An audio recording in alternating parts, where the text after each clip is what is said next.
ენერგიის ნაკლებობა. საკმაოდ ხშირად დასმული კითხვა, რა უნდა გავაკეთოთ ამ შემთხვევაში. ეს გახოთ ბედის მატრიცაში 7, ენერგია კუნდალინი და დრო შეივსოს ეს ენერგია.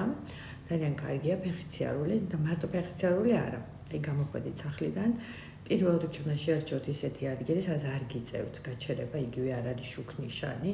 ესე მიდიხართ და რაც თავარია, მარტო თან კი არ დადიხართ, არამედ ფიქრობთ იმაზე, რისი გაუმჯობესებას გსურთ თქვენს ცხოვრებაში. ანუ მაგალითად მინდა რომ გაუმჯობესდეს ფინანსური კეთილდღეობა, მქონდეს ჰარმონიული პარტნიორული ურთიერთობები და რაც თავარია ამ ყველაფერთან ერთად რომ ვიმეორებთ და ვამბობთ ამ სიტყვებს, რის მოზიდვაც გვინდა ჩვენ ცხოვრებაში, არ ვივიწყებთ მადლიერებას, ანუ რატო ვართ მადლიერი სამყაროს და რა გვაქვს, რისთვისაც უნდა ვიყოთ მადლიერები. და 1 საათიანი სიარულის შემდეგ, თავისთავად, როცა სახლში დაბრუნდებით, თავად მიხვდებით, როგორ შეივსება ეს თქვენი ენერგია, ის რაღაცა გარკვეული დეფიციტი, რაც გაგაჩნიათ და წარმოიდგინეთ, ყოველდღიურად თუ ივლით, ანუ 1 თვის განმავლობაში, ხო? და მსგავსი პრაქტიკით დაკავდებით, საოცრად შეივსება თქვენი ენერგია და შესაბამისად თქვენი ცხოვრება.